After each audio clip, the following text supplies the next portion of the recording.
The color green is not real. The time is now.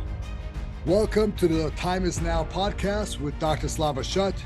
I am Dr. Slava Shut, doctor of physical therapy, CEO, entrepreneur, and I'm so excited to share this time with you and my special guest today. Let's go. So I want to welcome today's guest, Carrie Prejean. Carrie is the founder of Strategic Business Advisors, CFO consultant, and creator of Strategic Business Advertisers podcast. It's a pleasure to have you with us today. Thank you so much for being here. Please, Carrie, tell us about yourself. Hey, thank you, Dr. Slava. Appreciate you having me on your podcast. Myself, I'm in Louisiana. My background is in accounting, CPA world. Was tax accountant for Arthur Andersen way back in the day. And that was, different. The roles have changed over time, but basically CFO used to be called controller, secretary, treasurer, and now CFO. That's awesome. So your slogan is helping you turn your business into a well-oiled machine. Were there any setbacks or anything that really stimulated that kind of slogan? Was there any dysfunction that inspired you to help, and others become the well-oiled machine? Yeah, I mean, as I was saying, it's kind of in general. It wasn't any one thing, but it's just this constant or consistent breakdown or failure on the part of business owners and CEOs to see that this isn't working, and they keep doing the same thing because this is the way it's always done. It's the way we've always done it. It's the way we're going to continue to do it. Instead of thinking out of the box or looking strategically and saying, how can we improve this process? Is there a better way to do this? How do we get better results with less effort? That kind of thing.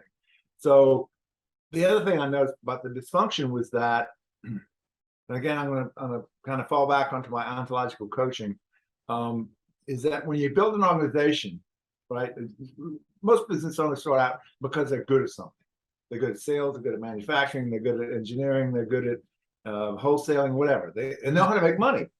And what they find is they're making a lot of money for somebody else. So they say, I can go out and make this money myself. So they go out, they start off, and generally at first it's just them, maybe their spouse, maybe some family member helps out. They start making more money, they can hire people. And what happens is after a certain period of years, you got 5, 10, 30 employees, right? And what business owners, what entrepreneurs are not good at, they're not good at saying, this is exactly what I want, and this is the time frame we need it done. And these are procedures. Entrepreneurs are horrible at procedures. They hate procedures. It's too boring. It's too confining. They want to be able to just go out there and look around, see what's available, and jump on it.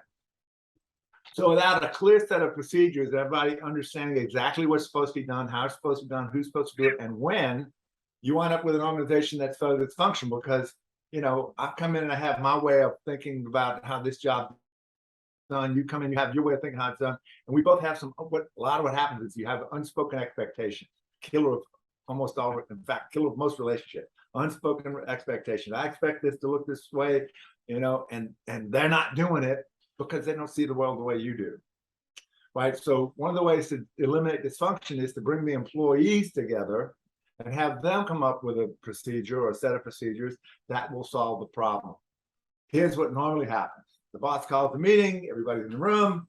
Here's the problem. This is how we're going to fix it.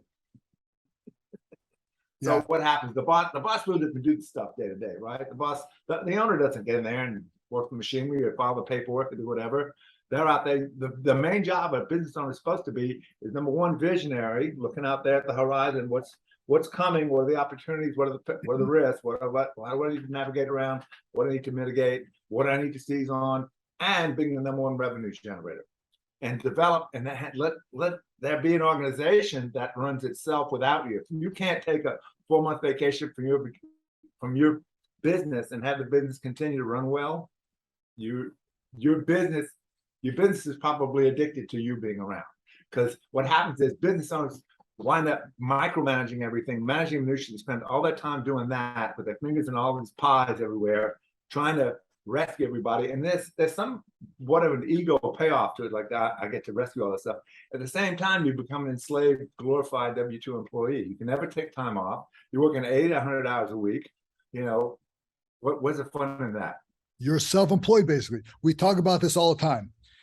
If your business runs you, you're self-employed. You do not have a system. You do not have a business. Right. Having a business, we've talked about this quite a few times. I've done a lot of postings about this.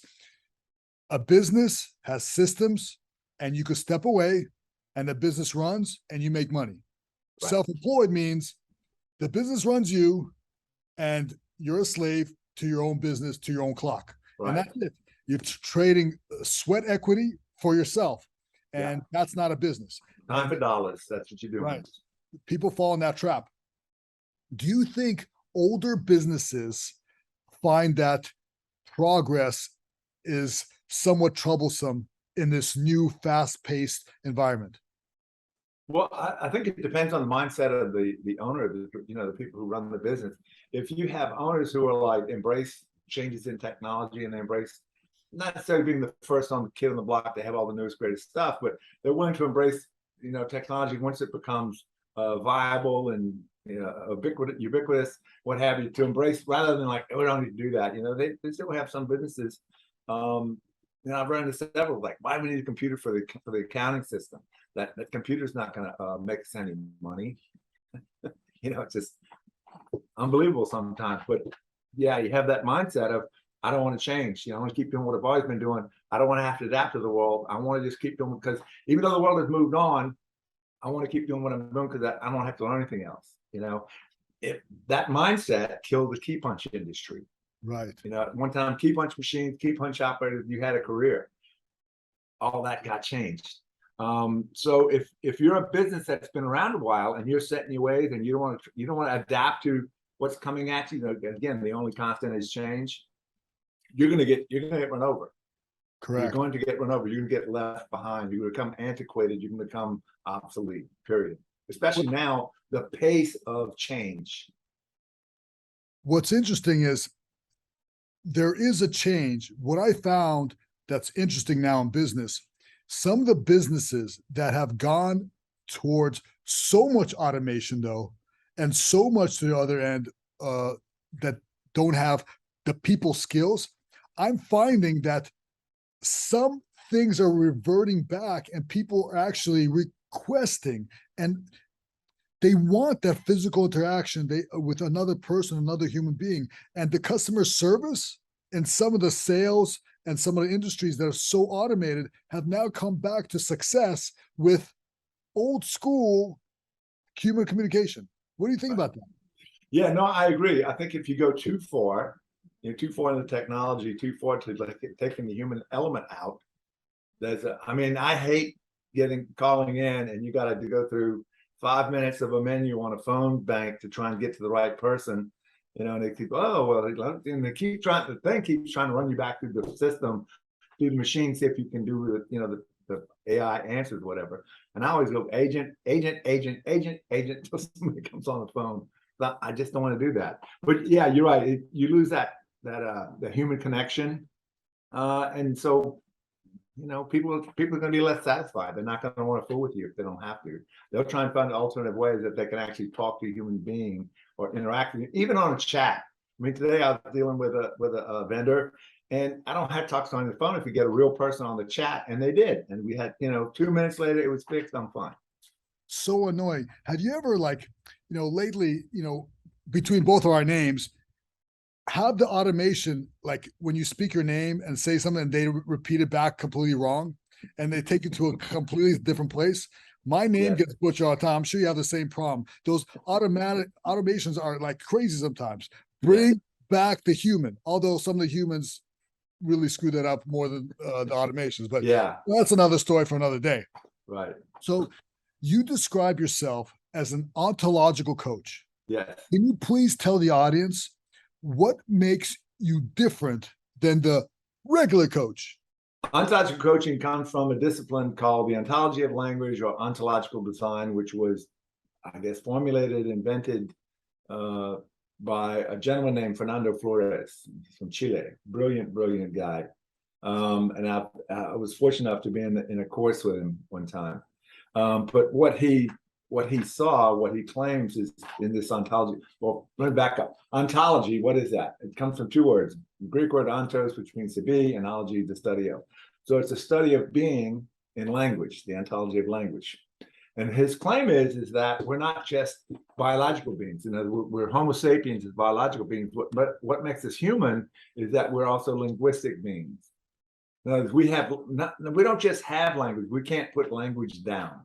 Animals' language, you can see wolves and dogs, sometimes they coordinate and then they language by signals, what have you, in a hunt. You know, they'll hunt the stuff down and have, but their language is only about like right now. There is no, we as human beings live in an ocean of assessments and narratives and stories that are just right there all the time. And what those stories and everything do for you is anything that perturbs you, sight, sound, taste, smell, other people's actions, whatever you see and hear and everything else, all that's going to perturb you. And as human beings, we're always looking for patterns, for pattern recognition freaks. And the linguistic part of it is always trying to make sense out of what is happening, all the input that's coming in. So you're going to make a story out of all this. So here's the thing, there's the event and there's a story, and they're not the same thing. You can have several people look at the same thing and I'll have a different story about it. Or I'll go through similar types of experiences and I'll have very different interpretations about it. So what a good ontological coach does is they can help you examine a lot of these stories, assessments, value judgments, whatever, that over time, we don't just see as, well, that's just my opinion. We said, that's the truth. That's the way it is. And what happens is that some of those stories that have you suffer, they disempower you. They weaken you. They limit your perspective. They limit your possibilities.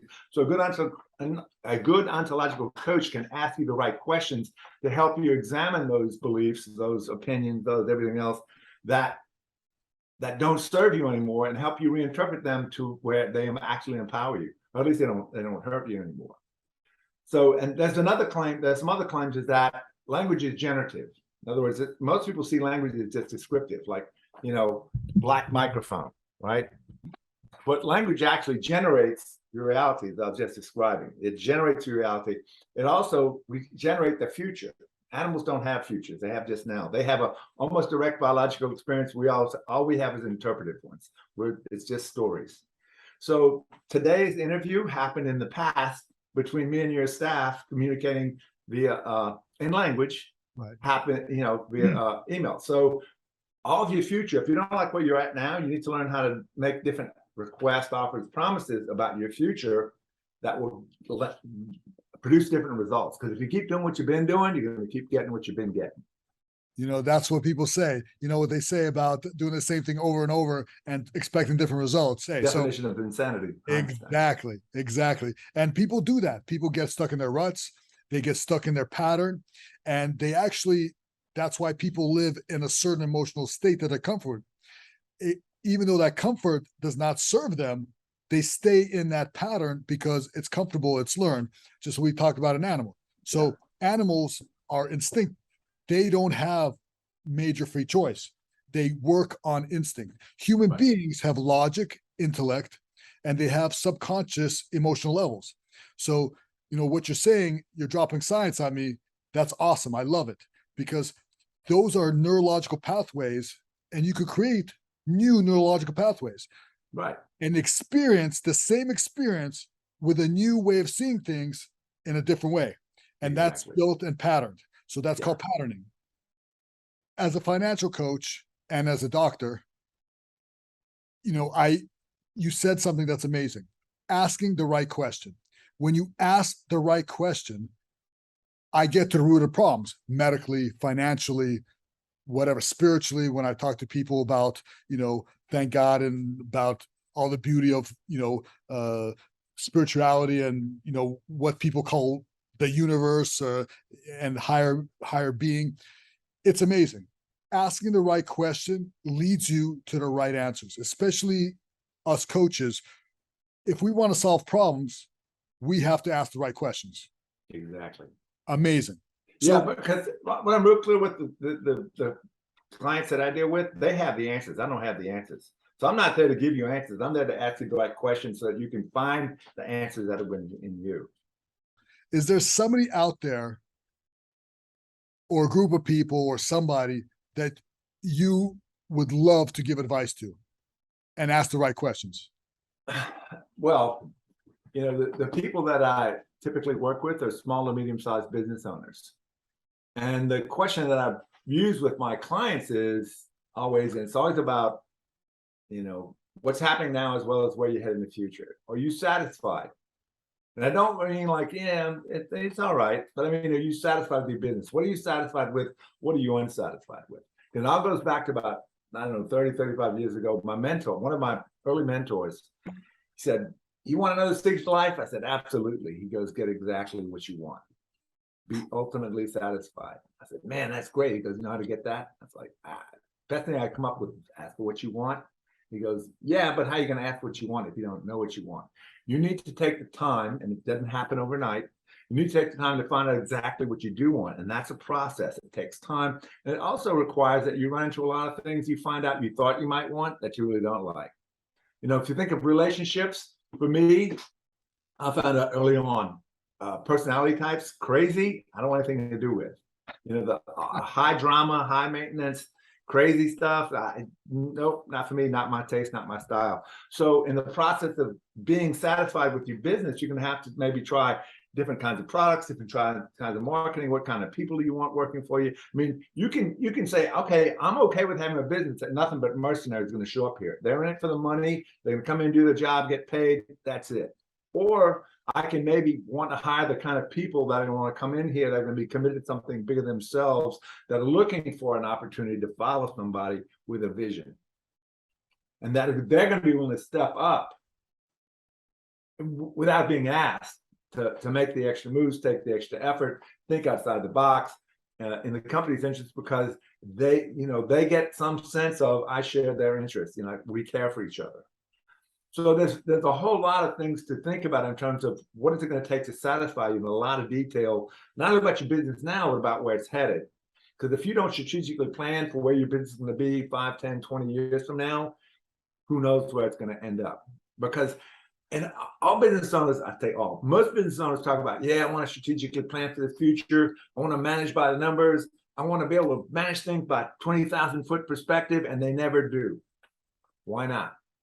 Vision is so important. You're so right. Vision It is. So It is. But why don't they do those very important things? Because there's no consequence to it like next week. It's what we call the important but not urgent things. The important, everybody thinks, oh man, important and urgent, I really need to do those. Well, you're going to do those anyway. You're going to make payroll. You're going to pay your taxes. You're going to pay the bank note. You're going to pay your rent. Because the consequence of not doing so shows up pretty soon. But not doing any strategic planning, not learning how to get dashboards every week and manage your business really by the numbers, that you get dashboards. You can say, well, this looks good, that looks good. There's a problem there. Let me ask about that. Rather than being in the minutia of accounting and finance all day, every day. So if you can actually manage by the numbers, it can be done. It's fairly simple. Matter of getting you the right dashboards for your KPIs, and then extracting yourself as the owner from the managing the minutia, because you're not very good at it. What it takes to be a really good entrepreneur, what it takes to be a really good manager, diametrically opposed. You're not a good manager. And we need your skills as an entrepreneur. We need you to be the visionary. We need you to be the main revenue generator. But the consequence of not planning for where your business is going to be in 20 years doesn't show up to 20 years if you don't do it. And then it's too late. Correct. So the important, not urgent things are some of the things you really need to make time for. And there's always a distraction. There's always something that needs your attention right now that I'll get to it tomorrow, And it's 20, 30 years later, and you haven't gotten to it. And then there's nothing to be done about it. Right. What we can't do as business owners is that massive procrastination. When a business owner procrastinates, there's going to be unraveling and potential problems that are going to snowball. So it's very important for a business owner, all you young people and new business owners or small business owners, stop the procrastination. Get to it as soon as possible. It will build up, it will snowball, and you're going to have more problems. We have this platform of podcasts. Yes. Do you feel through your podcast that you let your listeners in to your life? Do you feel that, there's different philosophies when you're a podcaster, right? So some people are like, this is my business life. Here's my podcast about my business world. In your podcast, do you let people in to your life as the person? Because there's a person behind the screen. There's a Right. person that's a real person that's not the coach in every moment. Right. Yeah. I mean, this is how I am every day, all day, with clients, not clients. I mean, yeah. So if you see me on some podcast, see me on my own podcast with people, that's me. That's, you're gonna get ahead of me. And listen, whoever you are, half the world thinks you're an idiot. There are some people who are going to be drawn to you because of who you are. There'll be certain people repel by you because of who you are. Don't worry about the people who repel. Learn to be yourself, so you can attract the people that are attracted to you. Exactly. And that is a perfect segue to our next portion. And you're going to love this. Okay. Okay. So we play a little game with all our guests, right? So this game that we play it's called the conspiracy game. Okay. So this game is played similarly to two truths and one lie. So we're going to give you two truths and one lie. You have to figure out which one is the lie. Okay? So I'm going to give you 3 conspiracy theories, and out of these, you have to pick out which one is actually the lie. Now, only my team knows the answer, so I don't know. I don't know myself, but my team knows. So they'll be playing along with us, and they'll give us the answer. So round 1, water-powered engines exist, but are being covered up by the oil industry. Number 2, the color green doesn't actually exist. And number 3, the government's controlling the weather. Which one of those is the lie? The color green is not real. Well, I think some people do believe that the government controls the weather, although that's mind-blowing. But yes, I think people actually... There's actually a UN a treaty banning weather weapons from the 1970s when we were inundating the Ho Chi Minh Trail with rain. That's amazing to me. So I'm going to go along with you. You're a smart guy. I'm going to ride your coattails, and I'm going to agree that the color green doesn't actually exist. I think that's made up. That's the correct answer. You both are correct. Yahoo! We got a point. That is correct. Okay, here comes round 2. You ready for round 2? Yes, sir. All right. Question number 1. Tom Brady is actually a cyborg. Number 2, there's a fluid inside the human spine that makes you age backwards. Number 3, the CIA invented hippies. Tom Brady is a cyborg is not true. That is a good one. You know what? I do believe people will say that. I think non-sports fans, major conspiracy theories might say, I'm going to actually go against you here. I'm going to go that the CIA did not invent hippies. I think that's made up. You both are incorrect. What? The correct answer is there is a fluid inside the human spine that makes your age go backwards. That's clever. So I know the CIA were very influential in starting the drug culture in Haight-Ashbury. yeah. Okay. So wait a minute. So the Tom Brady is a cyborg is true? Is that what they're saying? Yeah, It's a conspiracy. It's a conspiracy theory that people actually believe, and it's written somewhere. Oh, okay. I thought, okay. So here's round 3. The iPhone was invented by Kim Kardashian. Number 2, Tupac is still alive somewhere. And number 3, birds are government surveillance drones. Kim Kardashian invented the iPhone is not true. I've heard people say Tupac is alive. I do believe people think birds are government drones. I'm gonna agree with you, man. I think the iPhone was invented by Kim Kardashian. It cannot possibly be out there somewhere that's actually listed. So tell us the answer, please. You guys are both correct. Yes. So it looks like you guys got a tie. All right. I told you, people seem to like it. And I mean, it really stimulates the brain of where our society is. If more people thought about proper business strategies and how to be a visionary in your own life and have structure and organization, people would not think that Tom Brady is a cyborg. So, Well, maybe they'd be a lot more satisfied, because that's a big thing that, my experience is that most people will spend more time planning a vacation than they will ever thinking about what's going to ultimately satisfy them. exactly. So the next segment is we always take a question from our audience. People have sent questions in. So we have a Okay. question.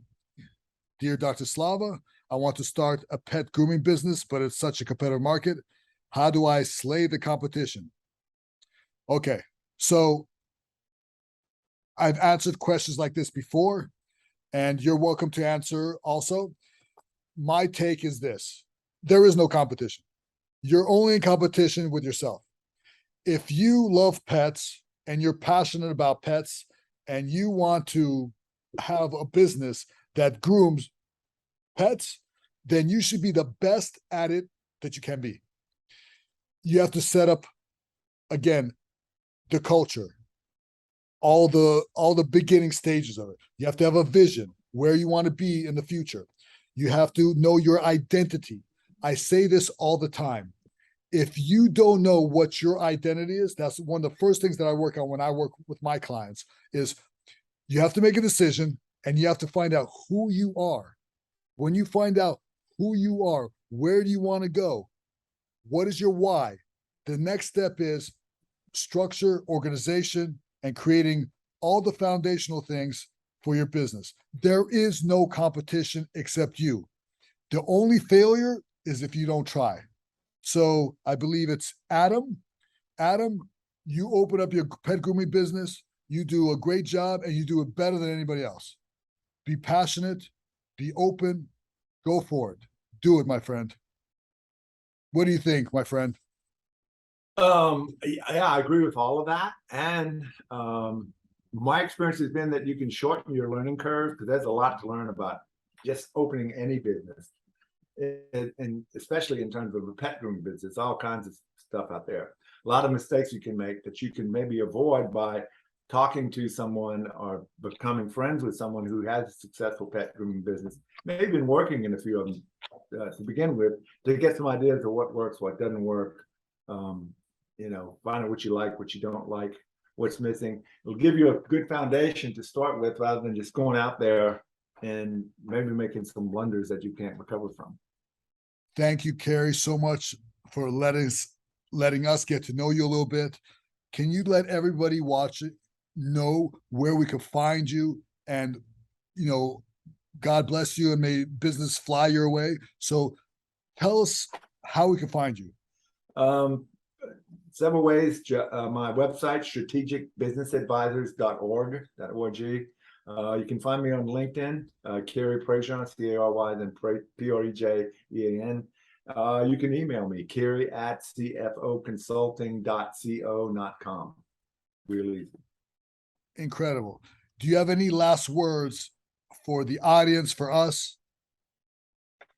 And again, I'm keep going back to this because it's so powerful. If you're willing to take the time and do the process of finding out what exactly is going to satisfy you, you're going to have much better moods. You're going to wind up in moods of ambition and gratitude, peace, and joy. And you're going to see there's a whole lot more available to you in the world if you look from that perspective, rather than the thing I see most people do is, oh man, if only my life were more bit different, I'd be happy. And I don't care about happy. Happy comes and goes all day. Satisfaction is something that's going to last. I mean, you can, even when things are bad, if overall you're getting very satisfied in a lot of areas of life, you can weather those storms real easy. If you're worried about being happy, you're going to be unhappy a lot. And that's what you're going to focus on. Incredible. You've been absolutely incredible. The nuggets, the absolute gold that you're bringing to the audience. Thank you so much for being with us. You're welcome. Thanks for having me, Doc. So be sure to like, comment, and subscribe if you're watching us. If you're listening, make sure to rate us on Apple Podcasts and Spotify. Thank you for listening to The Time Is Now. And remember to tune in every Friday at 8 a.m. and send in your questions to Dr. Slava Shut on all social media platforms. Thank you, thank you, thank you.